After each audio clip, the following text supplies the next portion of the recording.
पति ब्रह्मचारी में देखिए कि ईशा होती है अपने नए घर में अपने पति आकाश के साथ में। इतने में आईपीएस आकाश और सूरज में झगड़ा हो जाता है। सूरज अपने घर के पेपर्स लेके पहुंच जाता है और इतने में ही वो ये कहता है कि ये घर मेरा है, सरकार ने ये घर मुझको दिया है, इसलिए तुम अपना सामान उठाओ और यहाँ से निकल जाओ।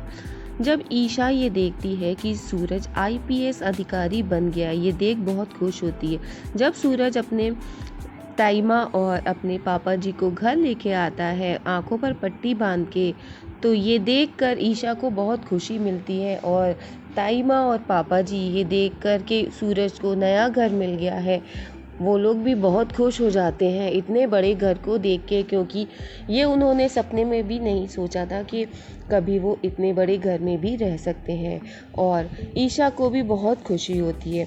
अब ताइमा अपने पुराने दिन याद करने लगती हैं और ये सोचकर उन्हें बहुत बुरा भी लगता है कि उनके साथ कैसा बर्ता हुआ। पूरन भी अपनी वाइफ के साथ आ जाता है। इतने में गुलाब मेंशन का जो बोर्ड लगा होता है, पापा जी वो बोर्ड देखते हैं और उन्हें बुरा लगता है। वो पुराने दिन याद करते हैं कि उन्होंने गुलाब मेंशन के नाम से रोटी खाना भी गवारा नहीं समझा था और गुलाब मेंशन के बोर्ड को उतार लेते हैं। उस बोर्ड को उतार के ले आते हैं अंदर और वो बोर्ड सूरज को दे करके कहते हैं कि तोड़ दो इसको। और सूरज ईशा को दिखाते हुए गुलाब मेंशन का बोर्ड ज़मीन पर फेंक के तोड़ देता है। ईशा को बुरा नहीं लगता है क्योंकि ईशा सूरज के लिए खुश है। और पापा जी सूरज के नाम का बोर्ड पूरन को देते हैं और पूरन से कहते हैं जाओ ये बोर्ड बाहर लगा दो जाकर के। पूरन वो बोर्ड ले लेता है और ईशा मन ही मन बहुत ज़्यादा खुश हो रही होती। इतने में आप देखेंगे जो बोर्ड टूटा होता है, पापा जी जब आगे बढ़ते हैं तो उस बोर्ड की कांच पैर में लगती है और उनका पैर स्लिप होता है। गिरते गिरते बचते हैं, ईशा उन्हें संभालती है। इतने में पापा जी का हाथ ईशा के सर पे आ जाता है और ईशा के हाथ पापा जी के पैर पे। ईशा ये देख बड़ी खुश हो जाती है कि उसको पापा जी ने आशीर्वाद दे दिया। लेकिन सूरज को काफ़ी बुरा लगता है क्योंकि वो ईशा से अब नफरत कर रहा है। पापा जी कुछ नहीं बोलते हैं और चुपचाप वहाँ से उठ जाते हैं।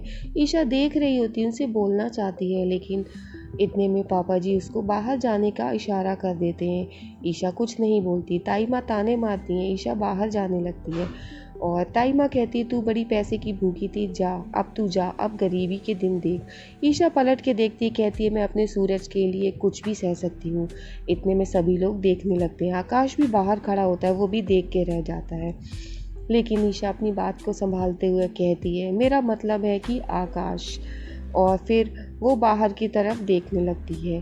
ताइमा और सूरज वहाँ पर चुपचाप खड़े रहते हैं, कुछ नहीं बोलते। फिर ईशा बाहर जाने लगती है तो आकाश की बेटी भागती हुई आती है। वो कहती है कि हम कहाँ जा रहे हैं, तो ईशा बताती है हम एक घर में रहते रहते बोर हो गए हैं ना, इसलिए अब हम अपने नए घर में जाएंगे।